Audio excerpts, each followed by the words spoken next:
Sir మరి ఎవరెవరికి test చేయబోతున్నారు?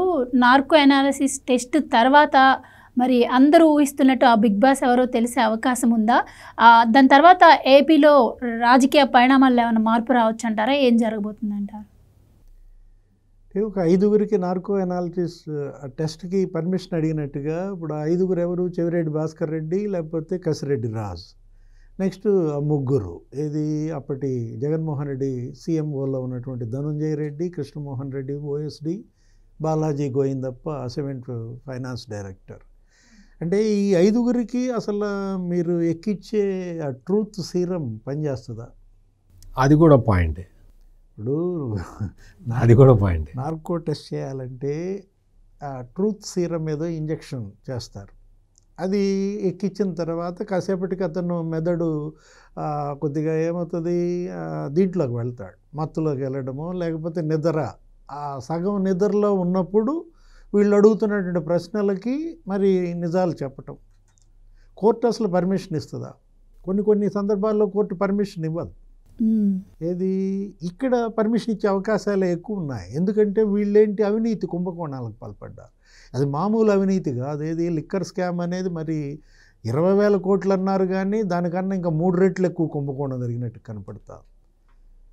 వాళ్ళ లక్షల మంది మరి లివర్ దెబ్బతిని, లేకపోతే కిడ్నీస్ దెబ్బతిని, వేల మంది చనిపోయినటువంటి కేసు విషయంలో నిందితులకి ఇంకా ఎటువంటి మరి అక్కడ ఎక్స్క్యూజ్ కానీ క్షమా గుణంతో కానీ చూడాల్సిన అవసరం న్యాయస్థానాలకి లేదు.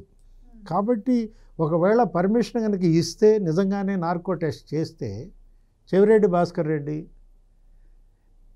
సీరం ఎక్కిస్తావు, ఏం జరుగుద్ది? ఆయన మామూలుగా చూసాం, ఆయన కోర్టులో వేసిన వీరంగం చూసాం, హాస్పిటల్లో వేసిన వీరంగం చూసాం.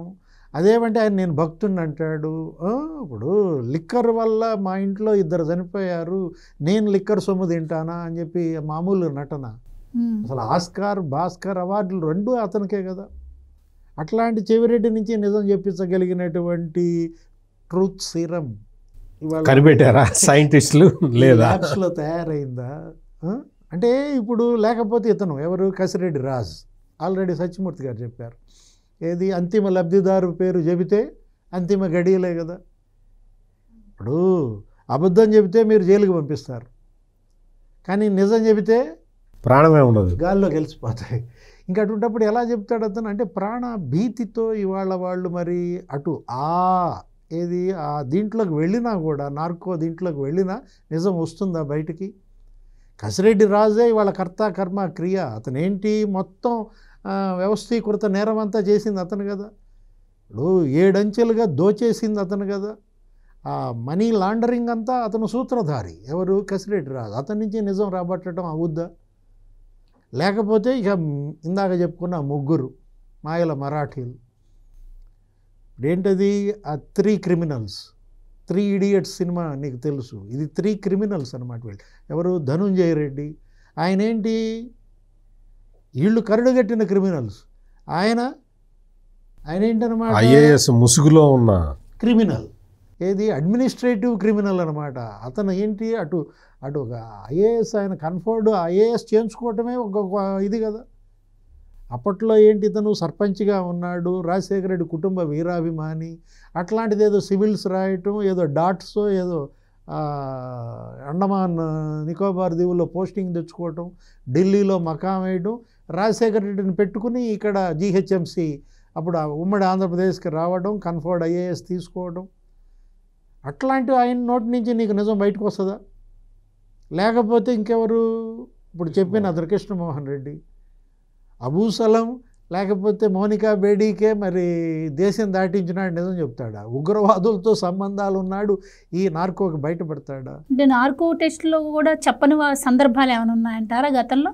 అంటే గతంలో నార్కో టెస్టులు ఎవరికి చేశారు? కసబ్కి చేశారు. ఏది? 26/11 ముంబై తాజ్ అతను మామూలాడు కదా. ఎవరు? కసబ్ అంటే కరుడుగట్టిన ఉగ్రవాది. అతనికి చేసినటువంటి పరిస్థితి. లేకపోతే తెలుగు కుంభకోణం ఏదో ఉంటుంది, నకిలీ స్టాంపులు, వాళ్ళకేదో చేయించినట్టున్నారు. ఇక్కడ ఇష్యూ చేయించితే నిజం బయటకు వస్తుందా? ఆ 2 కేసుల్లో సక్సెస్ అయింది. నార్కో టెస్ట్ సక్సెస్ అయింది. ఏది వాళ్ళు నిజాలు చెప్పారు. తెలుగు కుంభకోణం, స్టాంపుల కుంభకోణంలో నిజం వచ్చి బయటకు వచ్చింది, కసబ్ విషయంలో కూడా బయటకు వచ్చింది. ఇప్పుడు మరి వీళ్ళు ఇక్కడ కసిరెడ్డి రాజు లేకపోతే ధనుంజయ రెడ్డి, చెవిరెడ్డి భాస్కర్ రెడ్డి వీళ్ళకి కూడా నార్కో కనుక చేస్తే కోర్టు అనుమతిస్తే నిజాలు బయటకు వచ్చే అవకాశం. నిజం గెలవాలి, ఎందుకంటే నిజం కక్కించాలి. వీళ్ళతో నిజం చెప్పిస్తేనే ఈ కేసు, ఈ స్కాము ఒక లాజికల్ ఎండ్కి చేరుతుందన్నమాట. ఇప్పుడు బాలాజీ గోయిందప్ప అతనేంటి 100 విజయసాయి రెడ్లకు సమానం.